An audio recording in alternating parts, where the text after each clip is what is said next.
ఒక రోజులో సార్ మీరు బిజియెస్ట్ టైంలో ఎన్ని గంటల ఎన్ని కాల్ షీట్స్ ఉండేవి? నేను మ్యాక్సిమం 4 చేశానమ్మా. 4 సినిమాలు 3 స్టేట్లో పనిచేశాను ఒకరోజు. ఒక్క రోజులో. కన్నడ పొద్దున హైదరాబాదు, మధ్యాహ్నం తమిళ్, ఈవినింగ్ బెంగళూరు. పెళ్లి చేసి మళ్ళీ మార్నింగ్ వచ్చి హైదరాబాద్ ఎయిర్పోర్ట్లో స్నానం చేసి మళ్ళీ షూటింగ్ వచ్చాను. మద్రాసులో ఉండేవాడిని. ఇప్పుడు ఇంత సెక్యూరిటీ లేదుగా అప్పుడు. అవును, కానీ చాలా ఎంత విస్తారమైన కెరియర్ సార్ మీది.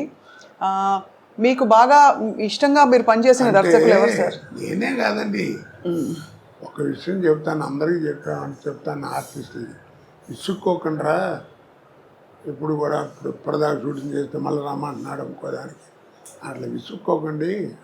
ఏ అంటారు ఏం లేదు, ఆర్టిస్ట్కి ఒక టైం అంటూ వస్తుంది. ఇక ఆ టైం వచ్చిందంటే ఇక నీకు టైం ఉండదు. అంతే, గొప్ప మాట సార్ అది. ఆ టైం వచ్చిందంటే టైం ఉండదని. టైం ఉండదు నీకు, అంతే. అంటే బాగా వెలుగుతున్నట్టు.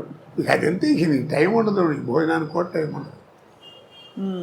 కానీ తర్వాత వెనక్కి ఆ టైంలో జాగ్రత్తగా ఉండాలి.